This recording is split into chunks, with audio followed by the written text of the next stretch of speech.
দয়াল নবীজি মেরাজ রাতে দেখেন একটা লোকের পেট উহুদের পাহাড়ের সমান। সে এত বড় পেট নিয়ে তার দুইটা পা, এখন আপনাদের পা যেরকম এরকম না, ওই পা দুইটা আরো চিকন করে দিছে আল্লাহ। স্বাভাবিক পায়ের চেয়ে আরো চিকন করে দিয়েছে, আর পেট বানাইছে উহুদ পর্বতের সমান। যারা উহুদ পর্বত দেখছেন না তারা বুঝবেন না এটা কত বড় পর্বত, কত বড় পাহাড়। এই মাথা ওই মাথা, আপনি হাইটা যেতে পারবেন না, এত বড়। ক্লান্ত হয়ে যাবেন। ক্লান্ত মানে কি, অসুস্থ হয়ে যাবেন, এত লম্বা পাহাড়, পাহাড়ি পথ আর গরম রাস্তা। সেই উহুদ পাহাড়ের সমান যদি আপনার পেট বানায় আর পা দুইটা চিকন বানায়, আর ওই পেটের ভিতরে সাপ বিচ্ছু, এমন বিষাক্ত সাপ, এমন বিষাক্ত বিচ্ছু যেগুলির বিষ যদি পৃথিবীতে আল্লাহ তাআলা ছাড়ে এই জমিনে কোনোদিন ফসল হবে না, এত ভয়ঙ্কর বিষ। ওই বিষওয়ালা সাপ এবং বিচ্ছু পেটের ভিতরে ঢুকাই দিবে।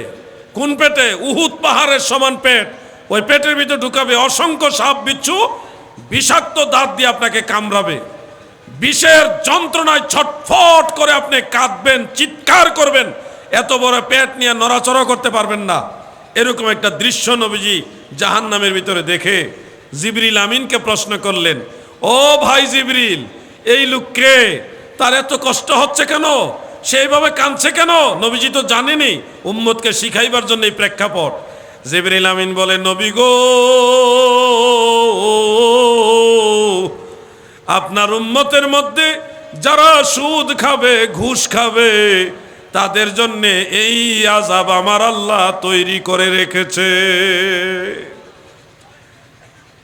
আমি বুঝাইতে পারছিনি না, অনেকে বুঝবেন, কিন্তু এই মামলায় জড়িত আমি জানি।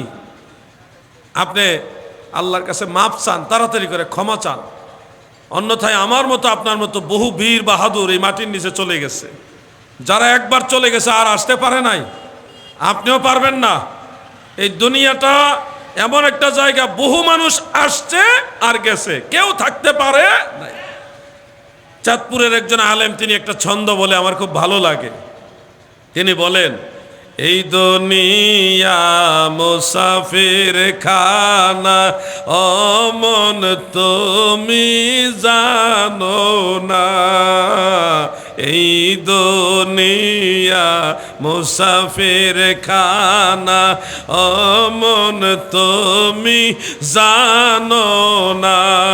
কত মানুষ আইলো গেল, কেউ তো ধরাই রইল না।